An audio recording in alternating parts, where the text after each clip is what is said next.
Well, opening statements started today in the case of Kristin Smart. The Stockton native disappeared during her freshman year at Cal Poly more than 25 years ago. Take a look at how we got to this point.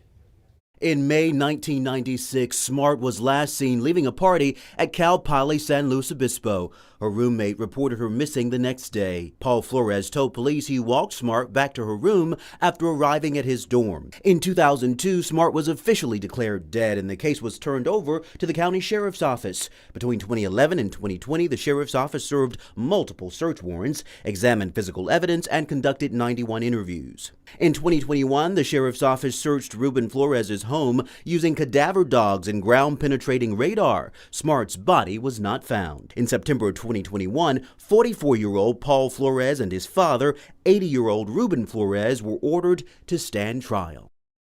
And again, new tonight, the trial started today. Paul Flores is accused of killing Kristin Smart. His father is accused of helping hide her body. ABC 10's Kurt Rivera has more. In opening statements, the prosecution started by describing who Kristin Smart was, a 19-year-old college student at Cal Poly San Luis Obispo, whose life was cut short at the hands of fellow Cal Poly student Paul Flores. Quote, "I expect you to find the defendant Paul Flores guilty of murdering Kristin Smart," end quote, said prosecutor Chris Pervell. Smart was last seen at an off-campus party in May of 1996.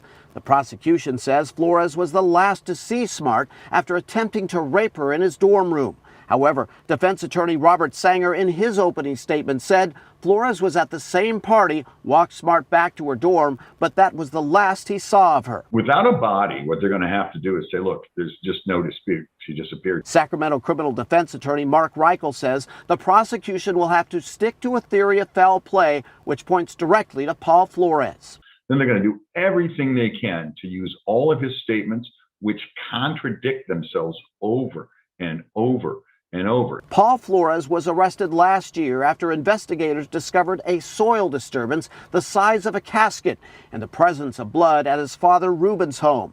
However, the blood was too degraded to extract a DNA sample.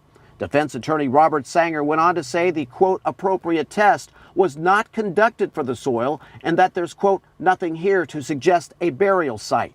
The defense to say, look, this person is clearly so incompetent in so many ways.